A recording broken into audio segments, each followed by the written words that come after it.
Wake up, donning the divine color of God. Are you in a deep slumber, in a silent, infinite, Tertian darkness? Wake up and witness the radiant aura of Phoebus in the mid-sky, which shouts in vain the somber progression of every nanosecond towards the abysmal pit of dark and dusty death, so irrevocable and so senile.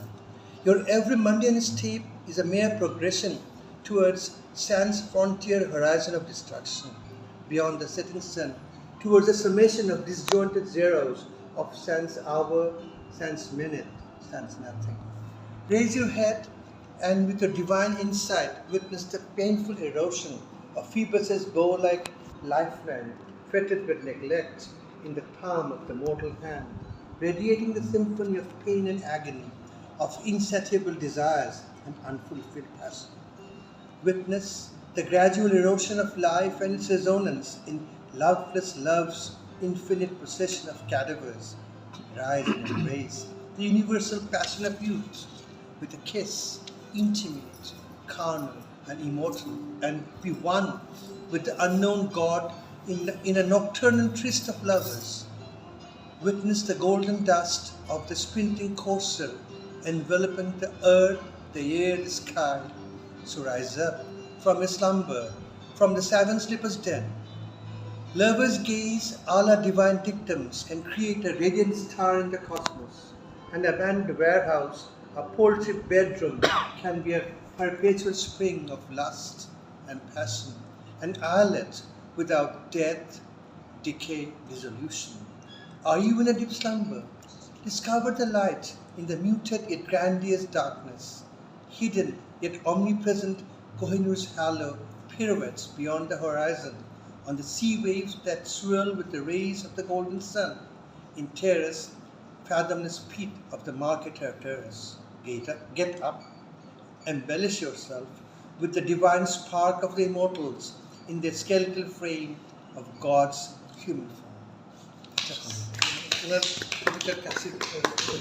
Digression হয়ে গেছে। এটা যখন publish হবে including দি translation আমার একটু ইচ্ছা আছে যে এটা অনুবাদের বইই হবে, গোটা বই হবে স্যার। এটা হচ্ছে কি আমি ইনশাআল্লাহ চেষ্টা চলছে। আমি একেবারেই স্বভাব 5টা কবিতা অনুবাদ হয়েছে যাব। একটা মনে করেন যে স্বভাব প্রেমিকের মতো আর কি, সব মেয়ের প্রেমে পড়বো না, যাকে ভালো লাগে ওরকম আর কি। আমি কবিতা যেটা হঠাৎ চোখে পড়লো সেটা লিখতে হবে।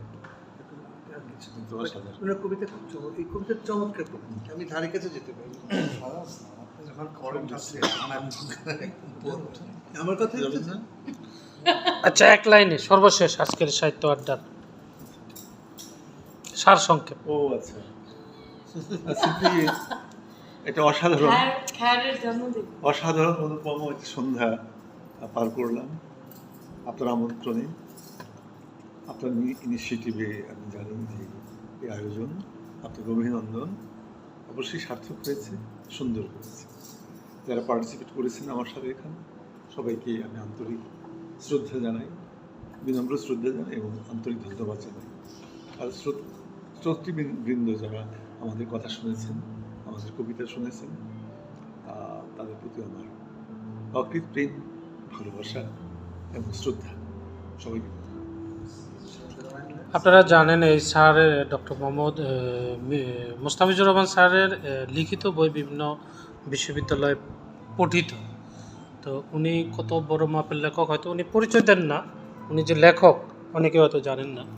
তো শান্তনু ভাইয়ের মুখে শুনি আজকে যে তাৎক্ষণিক সাহিত্য আড্ডা, আমাদের কোনো ফ্রি প্ল্যান ছিল না। এই আমার ধারণা, এই আমার মতামত আসলে যে মাঝে মাঝে এরকম একটা ইয়ে হওয়া দরকার, যেটার মাধ্যমে যে নিজেদের মধ্যেও একটা আন্তরিকতা তৈরি হয়, সেই সাথে কাজেরও কনস্ট্রাকটিভ একটা সমালোচনা, সাথে সাথে আরও যদি এই জায়গাগুলোকে উন্নত করার কোনো স্কোপ থাকে সেইগুলোকে সামনে নিয়ে যাওয়া। তো ধন্যবাদ সবাইকে, খুব অল্প সময়ের মধ্যেই এটা আসলে আয়োজনটা হয়েছে। আমি মোটামুটি জানতে পেরেছি বিকেল 4টায়। আমাকেও বিকেলে জানাইছে। আমাকে বলতে ধন্যবাদ জানাতে হয়। এই যে এরকম দরকার। এটা আমাদের একটা মানে আপনার এই এখন গাড়িতে হার্ডির এখন একটা গাড়িতে নোবেল আছে, ফার ফ্রম দ্য ম্যারিং ক্রাউড। মাঝে মধ্যে এরকম একটু হতে হয়। খাওয়া দাওয়া আমাদের করেছেন? নিজস্ব জগৎ দরকার, যেখানে we are far from the ম্যারিং crowd. আমাদের This was an hour where we were far from the marrying crowd. কি না? একদম। আচ্ছা থ্যাংক ইউ খালেদ আরিফিন ভাই। তিনি কবি শেখ মুজিবুর শাওন ভাইয়ের কবিতার একদিকে ভক্ত, আরেকদিকে তিনি নিজেই স্বপ্রণোদিত হয়ে ট্রান্সলেট করে যাচ্ছেন। সব কবিতা হয়তো সম্ভব না, কিছু সিলেক্টিভ কবিতা তিনি করছেন এবং অদূর ভবিষ্যতে সেটাও পাঠকের হাতে যাবে মলাটবদ্ধ হয়ে। আমরা সেই প্রত্যাশায় কাজ করে যাচ্ছি। আর ইফাত জাহান চৌধুরী, তোমার কি আগামীতে কোনো বই আসতেছে? ইফাতের কোনো কবিতা তো আপনারা শুনবেন। ইনশাআল্লাহ আগামীতে তার বইও আসবে। গান পারে। আর স্যারের বই করতে পারলে আমার গুড লিরিসিস্ট। স্যারের যদি বই প্রকাশ করতে পারতাম আমি সমৃদ্ধ হতাম, আমার প্রতিষ্ঠার প্রতিবিম্ব প্রকাশ সমৃদ্ধ হতো আচ্ছা ভবিষ্যতে স্যারের জীবদ্দশা যদি সম্ভব।